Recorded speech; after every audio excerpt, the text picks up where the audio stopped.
ଆଜି ସକାଳୁ ସକାଳୁ ଆସି ଘରେ ପହଞ୍ଚିଲେ ବାପା ଆଉ ମମି। ତ ନାନୀ ଆସିବା ଭିଡିଓରେ ଯେମିତି କି ମୁଁ କହିଥିଲି, ଏବେ ଆହୁରି ବହୁତ ଜଣ ଆମ ଘରକୁ ଆସିବେ ଆଉ ସେଇଟା ଆଜିଠୁ ଆରମ୍ଭ ହେଇଗଲା। ଆଉ ବାପା ଆସିକି ଘରେ ପହଞ୍ଚୁ ପହଞ୍ଚୁ ଦୁଇ ନାତିକି ପାଠ ପଢେଇବା ଆରମ୍ଭ କରିଦେଲେ। ତାପରେ ଡୁଡୁଲ ଆଉ ସୁଡୁଲକୁ ଗାଧେଇ ଦବାର ଦାୟିତ୍ୱ ଆଜି ମୋର ଥିଲା। ଆଉ ଗାଧେଇ ସାରି ସେମାନେ ଏଇଠି ଆସି ଅଜା ଆଉ ଆଈଙ୍କି ପ୍ରଣାମ କଲେ। ଆଉ ହଁ ଆଜ୍ଞା, ପିଲାମାନଙ୍କର ଏଇ ସବୁ ଅଭ୍ୟାସ ଆମ ବଡମାନଙ୍କ ପାଖରୁ ହିଁ ହେଇଥାଏ। ଆମେ ଯଦି ଆମ ଗୁରୁଜନ ମାନଙ୍କୁ ସମ୍ମାନ ଦବା ତାହେଲେ ସେମାନେ ବି ନିଶ୍ଚୟ ସମ୍ମାନ ଦେବେ। ସକାଳର ସବୁ କାର୍ଯ୍ୟକ୍ରମ ସରିଲା ପରେ ଦୁଇ ନାତି ଏଇଠି ଅଜାଙ୍କ ପିଠିରେ ବସି ଘୋଡା ଗାଡି କରି ଚାଲିଲେ। ମା ମାନେ ଘରକୁ ଆସିଲେ ରୋଷେଇର ଦାୟିତ୍ୱ କୋଉ ଝିଅଙ୍କ ଉପରେ ବି ନଥାଏ। ଆଉ ଆଜି ମଙ୍ଗଳବାର ହେଇଥିବା ଯୋଗୁ ମମିଙ୍କ ହାତ ତିଆରି ସ୍ପେଶାଲ ଅରୁଆ ଡାଲମା ସାଙ୍ଗକୁ ଭଜା, ଆମ୍ବ ଖଟା ଏମିତି ବିଭିନ୍ନ ପ୍ରକାର ବ୍ୟଞ୍ଜନ ହେଇଥିଲା। ତାକୁ ଖାଇସାରି ଟିକେ ରେଷ୍ଟ ନେଲା ପରେ ପଣ୍ଡା ବାବୁ ଆଣି ସନ୍ଧ୍ୟା ବେଳକୁ ଗରମ ଗରମ ଜଳଖିଆ ପହଞ୍ଚେଇ ଦେଲେ। ଆଉ ସାଙ୍ଗ ହେଇକି ଖାଇବାର ମଜା ସତରେ ଭାରି ନିଆରା।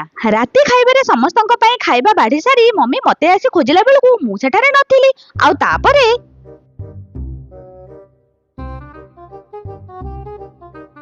ଆରେ ମିନା, ଆରେ କୁଆଡେ ଗଲୁ? ଆସୁନୁ ଖାଇବୁ। କଣ କରୁଛୁ ଏଠି? କଣ ହେଇଛି ଏମିତି ଟେନସନ ହେଇକି ବସିଛୁ?